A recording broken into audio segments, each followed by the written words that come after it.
I have a small role in the film, and I'm lucky to get a role in such a film because I'm a South Indian with a South Indian accent, with specifically with a Kannada accent. But the thing is, I had worked in another film with Vivek Agnihotri, the Tashkent Files, and we developed a lot of mutual affection, and we knew that we had to do more work together. I'm lucky that he called me to play. Although I have a small role, the film made such a big impact. It gave me a lot of publicity and notice. That film. But mainly, more than anything else, that film has emotionally moved me. One is because of the plight of the Kashmir Pandits. Two is because of the indifference about their plight, that I'm a part of it because I was like you, a journalist at that time, and I didn't do anything about it. But the third thing that I'm emotional about is the response of people. That if you give them a film which is serious, grim, without relief of humor, jokes, romance, dancing and sing music, songs, nothing, without thrills of fights and all that. The violence in that film makes your heart, curdle. Horrible it is. We are so used to thrills, violence in film, but this is unbearable to watch. I realize that we must, और इज्जत से हम लोगों को देखना चाहिए. We have to look at people who come and watch films, give them more respect.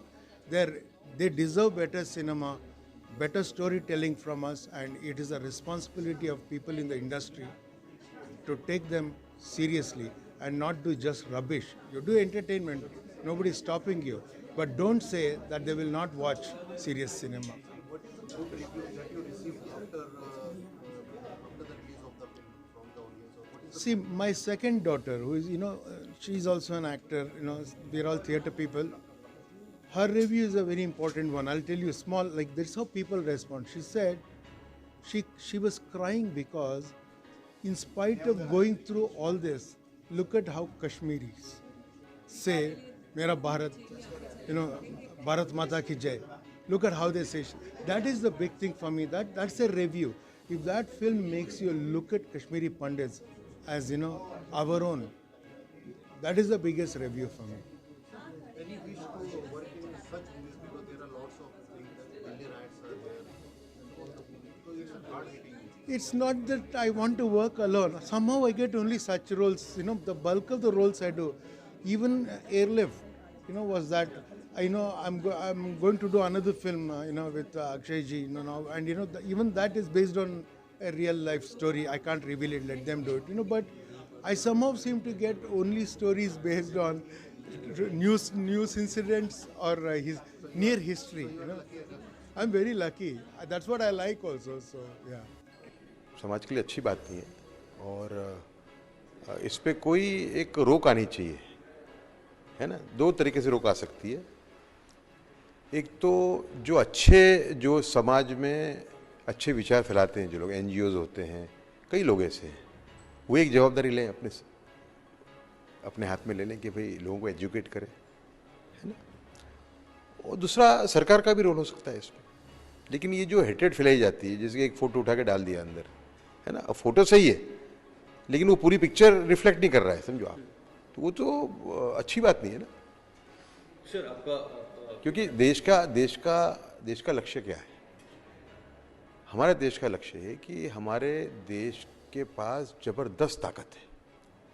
ऐसी ताकत पूरी दुनिया में कोई देश के पास नहीं. ऐसी ताकत है हमारे पास कई मायनों में. हमारी जो रचना है, समाज रचना है ना, उसके आधार पर एक महान देश बनना.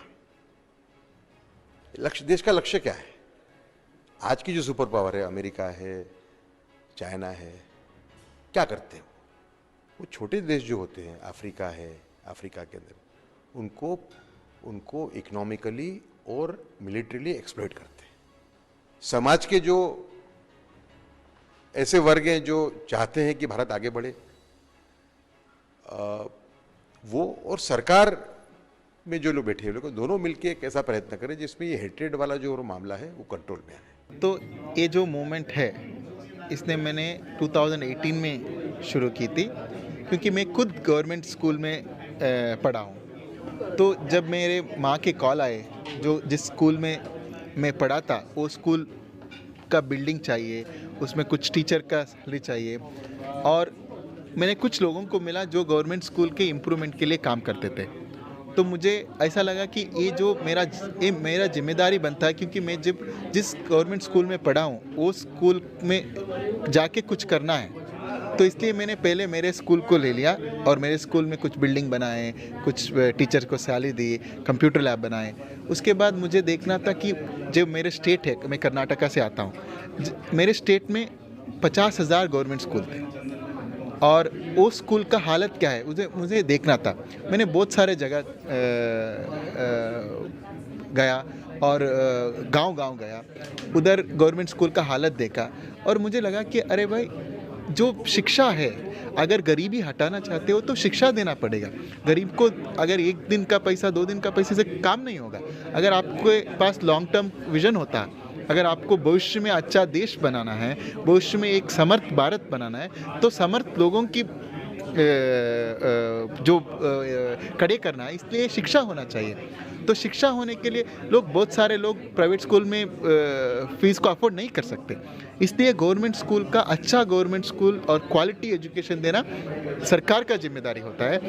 लेकिन मैं सभी सरकार, कर्नाटक मेरे स्टेट में जितने भी सरकार आए थे बहुत साल से, मेरा मानना है कि 25 साल से जितने भी सरकार आए थे कर्नाटक में, वो गवर्नमेंट स्कूल को इग्नोर किए, गवर्नमेंट स्कूल को इतना नेगलेक्ट किए कि एक के बाद एक स्कूल क्लोज होता रहा।